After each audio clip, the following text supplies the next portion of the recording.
Hello friends, welcome to Dan Law. In today's lecture series we are going to discuss information of the police and their powers to investigate.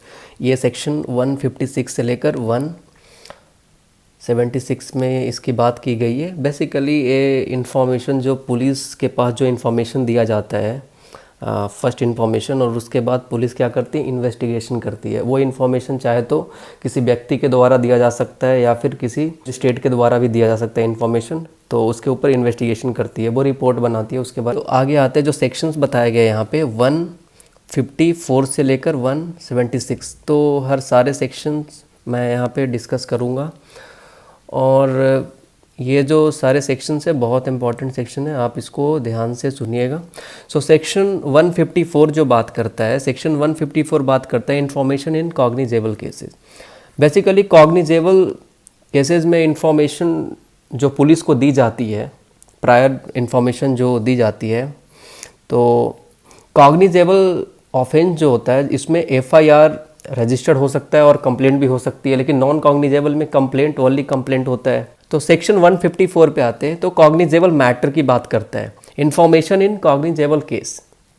So cognizable matter में क्या होता है, information, ये basically जो first information report होता है उसके बारे में बात करता है. Information in cognizable cases 154 section बहुत इंपॉर्टेंट है, आप इसको याद रखिएगा. सेक्शन 154 कॉग्निजेबल मैटर की बात करता है जिसमें इन्फॉर्मेशन जो दिया जाता है पुलिस को, वो चाहे तो ओरल हो सकता है या फिर इन्फॉर्मेशन रिटर्न हो सकता है. चाहे तो ओरल हो सकता है या फिर रिटर्न हो सकता है. अगर ओरल है तो उस पर सिग्नेचर किया जाएगा उस व्यक्ति के द्वारा जो इन्फॉर्मेशन पुलिस को दे रहा है. इन्फॉर्मेशन पुलिस को मोबाइल के द्वारा भी दिया जा सकता है, एफआईआर फ़ोन पे भी दर्ज किया जा सकता है. एक केस था सुनील वर्सेस स्टेट, ये केस देख लीजिएगा. इसमें एफआईआर जो मोबाइल से जो दर्ज किया जा सकता है, इसके बारे में बात किया गया है. अगर कोई रेप का विक्टिम है और उसकी कंप्लेन लिखवाने कोई आया है या कोई फीमेल आई है, तो वो फीमेल ऑफिसर के द्वारा उसका मतलब जो कंप्लेंट लिया जाएगा, वो जो कंप्लेंट लेगा, जो इन्फॉर्मेशन लेगा जो पुलिस, वो पुलिस क्या होगी, वो फीमेल होगी और इसके बारे में उसको दर्ज कराया जाएगा. अगर कोई ऐसा है जो कि मेंटली फिजिकली डिजेबल्ड है तो ये कंप्लेंट मजिस्ट्रेट के द्वारा भी लिखा जा सकता है.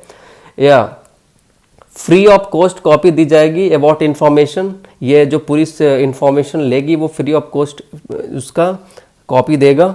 और अगर इसके बारे में बताया जाता है जो पुलिस के पास जो इन्फॉर्मेशन जाता है, वो इन्फॉर्मेशन जो होता है वो फर्स्ट इन्फॉर्मेशन रिपोर्ट होता है. और फर्स्ट इन्फॉर्मेशन रिपोर्ट मैंने जैसे कि बताया आपको कि कोई भी कर सकता है. ये तो जीरो एफआईआर क्या होता है, जीरो एफआईआर करने का मतलब ये है कि first information like given to the police station where the crime did not took place and the same information transferred to the concerned police station under which jurisdiction crime took place for further investigation. मान लिया जाए कोई crime हुआ है तो आपने FIR कर दिया, आपने एफआईआर जहाँ पे लॉन्च किया उस जुरिडिक्शन में, उस न्याय सीमा में कोई क्राइम नहीं हुआ है, तो वो एफआईआर आप कहीं भी कर सकते हैं. एफआईआर जैसा ही आपने किया, वो केस, वो जो एफआईआर इन्फॉर्मेशन जो आपने पुलिस को दी है, वो इन्फॉर्मेशन पुलिस ट्रांसफ़र कर देगी कहाँ पे, जहाँ पे क्राइम हुआ है उसके जुरिडिक्शन में जो थाना है उस थाना में उसको ट्रांसफ़र कर देगी. और क्या होगा, उस एफआईआर को ट्रांसफ़र करने के बाद उस पर फर्दर ऑन इन्वेस्टिगेशन होगा. तो जीरो एफआईआर बस इतना सा है कि जीरो एफआईआर कहीं पे भी एफआईआर रजिस्टर किया जा सकता है, इन्फॉर्मेशन कहीं पे भी दिया जा सकता है पुलिस के पास, और उसके बाद उसको ट्रांसफ़र कर देता है उस कंसर्न जो पुलिस स्टेशन होती है वहाँ पे, और वहाँ पे इसकी इन्वेस्टिगेशन होती है. तो 154 में इतनी सी बात की गई है. 155 में आते हैं. 155 बात करता है information as to non cognizable cases and investigation of such cases. 155 बात करता है जब हमेशा कंप्लेंट फाइल होगी तो पुलिस के पास चले गए तो क्या होगी. तो इसमें क्या होता है कि पुलिस रजिस्टर्ड मेंटेन करेगा और without the order of magistrate police कभी मतलब इन्वेस्टिगेट नहीं कर सकता है. और 155 नॉन कॉग्निजेबल केसेस की बात करता है, इसको आप याद रखिएगा. 156 किसका बात करता है, 156 बात करता है पुलिस ऑफिसर. 166 बात करता है police officer power to investigate cognizable cases. Police officer के पास पावर होता है कि वो इन्वेस्टिगेट करे किसी भी कॉग्निजेबल केस को. कहने का मतलब ये है कि मैटर जब आएगा पुलिस के पास, प्रोसीडिंग स्टार्ट करेगी तो इन्वेस्टिगेशन होगा. तो इसमें यह कहा गया पुलिस ऑफिसर के पास पावर होता है इन्वेस्टिगेट करने के लिए किस कॉग्निजेबल केसेस में. देखिए यहाँ पे जिक्र किया गया है सेक्शन 190 सीआरपीसी का।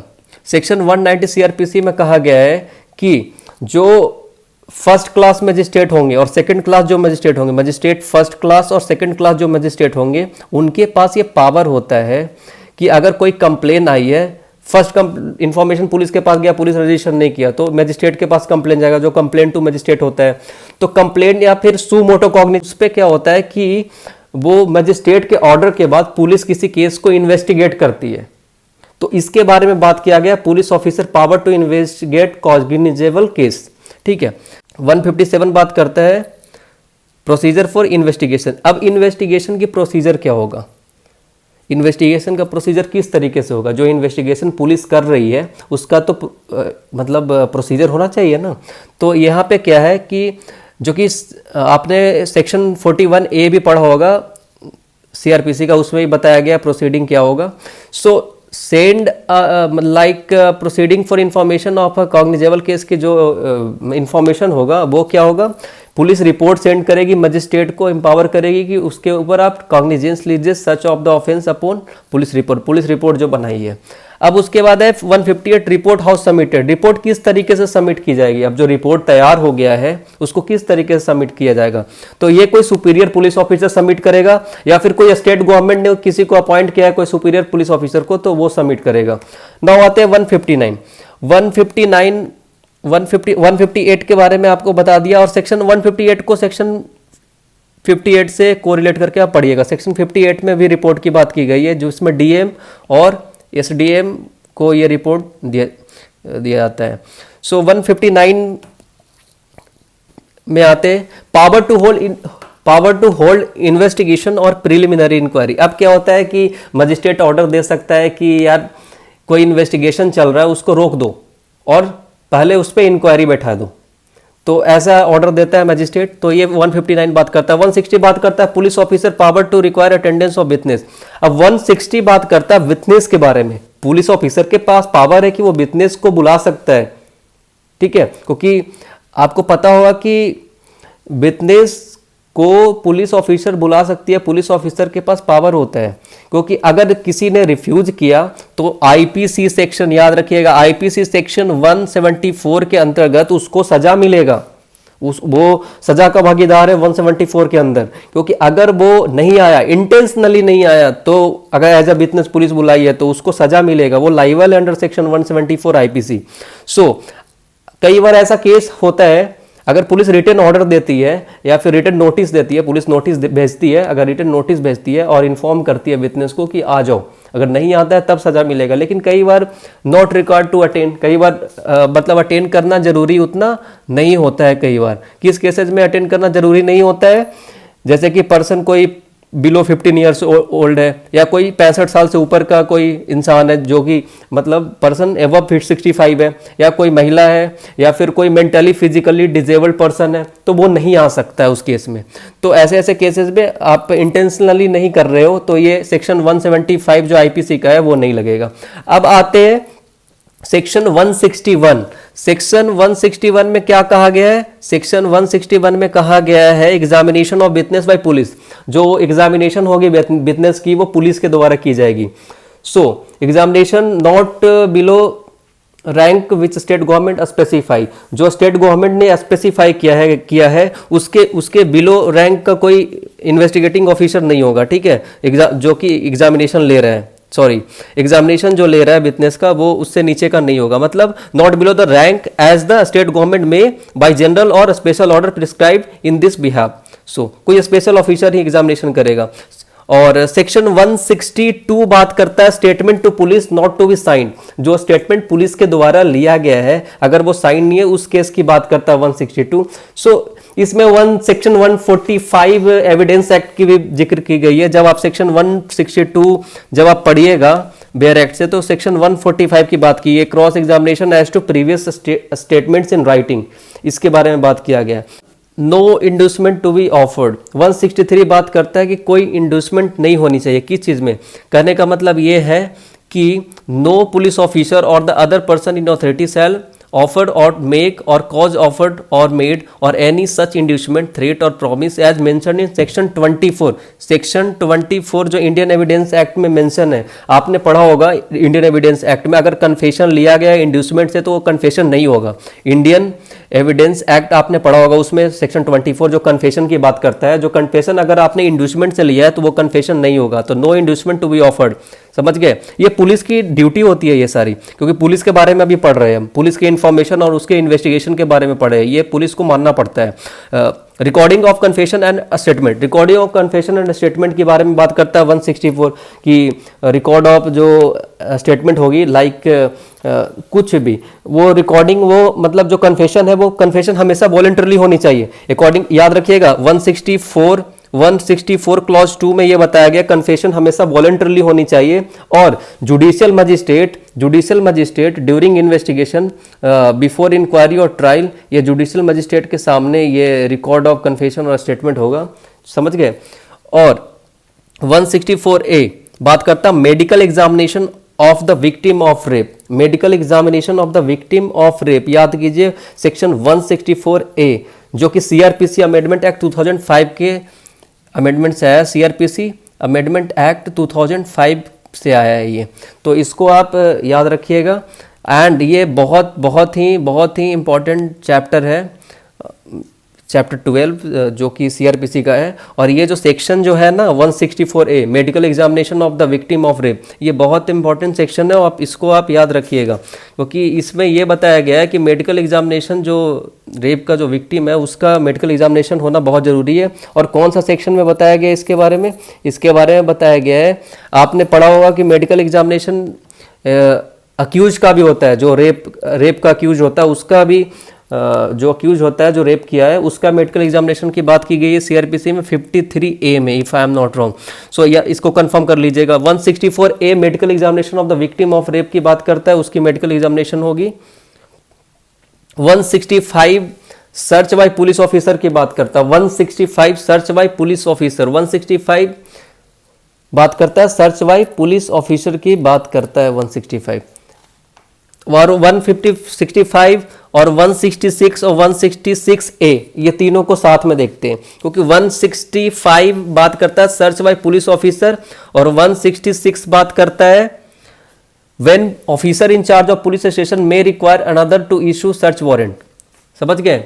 When officer in charge of police station may require another to issue to search warrant. And 166A बात करता है लेटर ऑफ रिक्वेस्ट की बात करता है। अब होता क्या लेटर ऑफ रिक्वेस्ट क्या होता है इसके बारे में जानते हैं। 166A लेटर ऑफ रिक्वेस्ट जो होता है, जैसे सिविल में आपने पढ़ा होगा, सीपीसी वगैरह में उसमें पढ़ा होगा कमीशन होता है, और एक जैसे क्रिमिनल में इन्वेस्टिगेशन होता है तो उसमें कमीशन होता है सिविल में, और क्रिमिनल में इन्वेस्टिगेशन होता है। तो यहाँ पे जिक्र किया गया टू इंडिया और आउटसाइड इंडिया, तो कहीं भी इसकी इन्वेस्टिगेशन की जा सकती है टू इंडिया और आउटसाइड इंडिया में।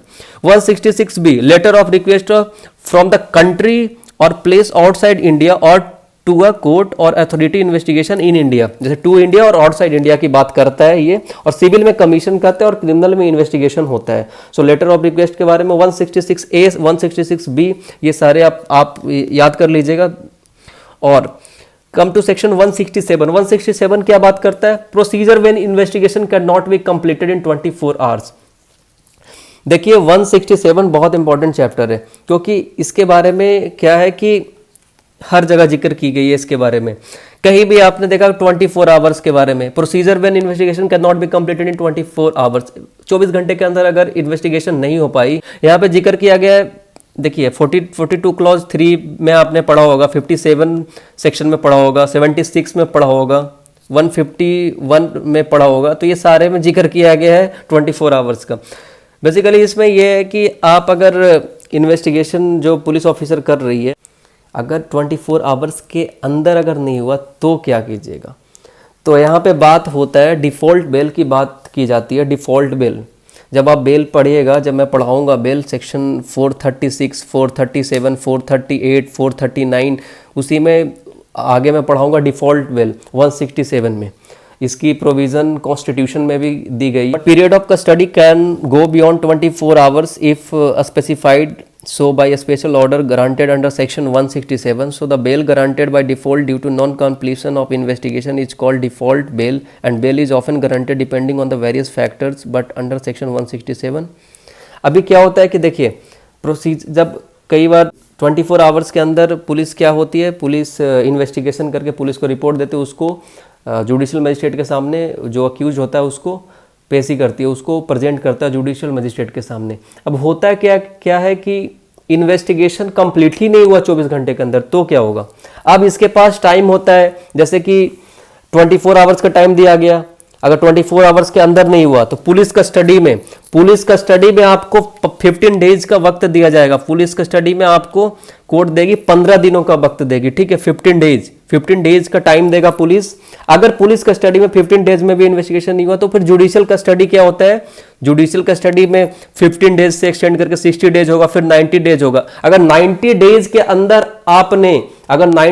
अंदर आपने इन्वेस्टिगेशन नहीं कंप्लीट किया तो आपको जो अक्यूज को आपने गिरफ्तार कर रखा है, उसको जिसने ऑफेंस किया है उसको आपने अरेस्ट कर रखा है, उसको आपको बेल पे रिहा करना पड़ेगा, क्योंकि वो जो प्रोसेस है वो डिफॉल्ट ऑन बेल का जो प्रोसेस है वो फिर आगे आ जाएगा, जो कि डिफॉल्ट बेल होता है। सो अगर आपने 90 डेज के अंदर नहीं किया तो डिफॉल्ट बेल का प्रोसेस हो जाएगा। तो सेक्शन 167 कई बार बेल की भी बात करता है, जो कि मैंने बताया आपको, डिफॉल्ट बेल की बात करता है। अगर इन्वेस्टिगेशन नहीं हो पाया, 90 डेज भी दिया गया, उसके अंदर भी इन्वेस्टिगेशन आपने नहीं किया पूरा, तो इन्वेस्टिगेशन नहीं पूरा हुआ है तो उसको क्यों पकड़ के रखे हो, उसको छोड़ो, तो ये बात करता है। Now come to section 168, report of investigation by the subordinate police officer. जो रिपोर्ट ऑफ इन्वेस्टिगेशन जो होता है by the subordinate police officer की बात करता है, मतलब जो रिपोर्ट ऑफ इन्वेस्टिगेशन है वो सबऑर्डिनेट पुलिस ऑफिसर को दिया जाता है। Report of investigation bye subordinate police officer 168 बात करता है, means when any subordinate police officer has made any investigation under this chapter, he shall give a report और result of such investigation to the officer in charge of police station. ये सीधे से ये बात करता है कि जो रिपोर्ट इन्वेस्टिगेशन किया गया है वो रिपोर्ट दिया जाएगा जो पुलिस इंचार्ज है पुलिस स्टेशन का, उसको दिया जाएगा। 169 बात करता है release of accused when evidence deficient, अगर एविडेंस की कमी है, नॉट सफिशिएंट एविडेंस है, या फिर रीजनेबल ग्राउंड नहीं है सस्पिशन का, या फिर उसके पास कोई रीजनेबल ग्राउंड है ही नहीं है, तो कस्टडी से उसको रिलीज करेगा। 170 बात करता है case to be send to the magistrate when evidence is sufficient, case magistrate को सेंड किया जाएगा जब एविडेंस, अगर उसको लगेगा कि हाँ एविडेंस जो कि सफिशिएंट है। 171 बात करता है complaint and witness not to be required to comply police officer and not to subjected to restrain. 171 बात करता है कंप्लेंट्स आ रहे हैं, विटनेस आ रहे हैं लेकिन उसको पुलिस के साथ जाने की जरूरत नहीं है, वो खुद ही पहुंच जाएगा मजिस्ट्रेट के पास, ठीक है। कोई विटनेस है या फिर कोई कंप्लेंट्स आ रहे हैं किसी के पास, तो वो पुलिस के साथ जाने की जरूरत नहीं है उसको, वो विटनेस खुद ही वो चला जाएगा कोर्ट में। 172 diary of proceeding in investigation, 172 का बहुत ही इंपॉर्टेंट रोल है। 172 जो बात करता है diary of proceeding in investigation, ये पुलिस डायरी की बात करता है। दिन प्रतिदिन हम जानते हैं कि पुलिस अपना जो काम करती है वह डायरी में मतलब मेंटेन करके रखती है। तो 1A में बात की गई है 161 में, अगर एक से अधिक बुक हो गई तो उसको बंद करके नंबरिंग कर दिया जाता है। मान लीजिए कोई बुक जो डायरी वो मेंटेन करता है वो भर गया, तो उसके बाद उसको बंद करके उसको मतलब जिल्द बंद करके उसको बंद कर दिया जाता है, कवर कर दिया जाता है, और उसके बाद उसको क्या कर दिया जाता है, उसको उस पर नंबरिंग दे दिया जाता है। डायरी एविडेंस में काम नहीं आती है, पर मैजिस्ट्रेट को कभी भी लगा उसको उपयोग में ला सकती है डायरी को। ना प्रोसिक्यूशन ना अक्यूज इसको देख सकता है, दोनों में से कोई नहीं देख सकता है। सो पुलिस डायरी के बारे में, डायरी मेंटेन जो पुलिस करती है उसकी भी बहुत ही खास अहमियत है, तो उसको भी आप जानिएगा। 173 सेक्शन 173 बहुत इंपॉर्टेंट सेक्शन है, जिसमें क्या है कि रिपोर्ट जो पुलिस ऑफिसर जो रिपोर्ट बनाती है इन्वेस्टिगेशन कंप्लीट होने के बाद, वो रिपोर्ट क्या करती है, पुलिस ऑफिसर उस रिपोर्ट को कहीं ना कहीं वो रिपोर्ट को मैजिस्ट्रेट को सौंप देती है। ये प्रोसीजर बताता है सेक्शन 173। लेकिन इसमें कुछ अमेंडमेंट आए हैं 173 में 1A। तो 1A में ये बताया गया कि the investigation in relation to an offence under section 376, like कोई रेप का केस है तो उसमें क्या shall be compelled with 2 months from the date on which the information was recorded by the officer in charge of police station. ठीक है, like इसमें 1A बताया गया और फिर 178 क्लॉज 8 पढ़िएगा तो उसमें बात किया गया सप्लीमेंटल चार्जशीट के बारे में बात किया गया 173 क्लॉज 8। तो 173 पुलिस रिपोर्ट के बारे में लोग बोलते रहते हैं पुलिस रिपोर्ट। तो 173 में क्या है कि रिपोर्ट जो पुलिस तैयार करती है इन्वेस्टिगेशन के बाद, वो रिपोर्ट किसको दिया जाता है, वो रिपोर्ट मजिस्ट्रेट को सौंप दिया जाता है, असाइन कर दिया जाता है। 175 में बात किया गया पावर टू समन पर्सन। 175 में बात किया गया है, उससे पहले 174 बात करते हैं। 174 police to inquiry and report on suicide. Police inquiry कर सकती है कोई सुसाइड हुआ है तो इसके बारे में मैं बताता हूँ। आप मान लीजिए आप घर से बाहर निकलते हैं तो आपको पता चलता है किसी मरे हुए इंसान, किसी की डेथ हो रखी है, तो आप देखते हैं बाहर में। उसके बाद क्या होता है कि आप जब उस व्यक्ति को देखते हैं तो आप पुलिस के पास चले जाते हैं, पुलिस के पास जाते हैं और पुलिस आती है, फ़ोटो लेती है। तो जब पुलिस फ़ोटो लेती है तो आप जल्दबाजी में आपने क्या कर दिया, साइन कर दिया, एज अ विटनेस आपने साइन कर दिया। तो 175 में एज अ विटनेस वही क्या करेगा, 175 में समन आएगा आपके पास अगर आपने साइन किया है तो 175 में पावर टू समन पर्सन, जो व्यक्ति उस समय था, चश्मदीद थे आपने पुलिस को बताया तो आपको बुलाया जाएगा। जब कोर्ट समन करेगी तो आप आइएगा। तो इसीलिए कहा गया 174 में जो काम आपने किया है तो 175 में कोर्ट के पास पावर होता है, आपको समन कर देगी पूछताछ के लिए। 176 में inquiry by magistrate into cause of death. 176 में बात किया गया कस्टोडियल डेथ के बारे में बात किया गया। बेसिकली इन्वेस्टिगेशन इसमें 2 मजिस्ट्रेट करेगा, एग्जीक्यूटिव मजिस्ट्रेट और जुडिशियल मजिस्ट्रेट। सो मान लिया जाए किसी की डेथ हो जाती है कस्टोडियल में, या कस्टोडियल डेथ हो जाती है, किसी को अरेस्ट करके रखा है, उसकी मौत हो जाती है, या फिर उसको किसी जेल में ही मार कर कोई दफना देता है। अगर उसको निकाला भी जाएगा, दफनाने के बाद अंदर से कोई निकालता भी है तो वहाँ पे मजिस्ट्रेट अवेलेबल रहेगा और मजिस्ट्रेट के पावर से ही सब होता है। मजिस्ट्रेट के ऑर्डर के बिना कोई इन्वेस्टिगेशन नहीं होगा कस्टोडियल डेथ में। और इसमें क्या है कि इसमें क्या कहा गया है कि इसकी जो मेडिकल एग्जामिनेशन होगी, जो मेडिकल ऑफिसर के द्वारा, वो अकॉर्डिंग टू CRPC होगी। और 176 में जो इंक्वायरी बस मजिस्ट्रेट लेता है, इसमें 2 मजिस्ट्रेट करेगा इन्वेस्टिगेशन। 2 मजिस्ट्रेट इन्वेस्टिगेशन करेगा इसमें कस्टोडियल डेथ के केस में। तो ये बस इतनी सी बात की गई है। So thank you. अगर इसमें कोई ऐसा टॉपिक है जो कि नहीं समझ में आया, और इसमें क्या करूँगा मैं, सेक्शन कुछ सेक्शन जो कि इम्पोर्टेंट सेक्शन हैं, जैसे कि 154, 157, 164A, ये सारे आपको हमेशा पढ़ना पड़ेगा। 167, उसके बाद 173, 174, ये सारे इंपॉर्टेंट सेक्शंस हैं जो कि आपको हमेशा याद रखना है। So thank you so much.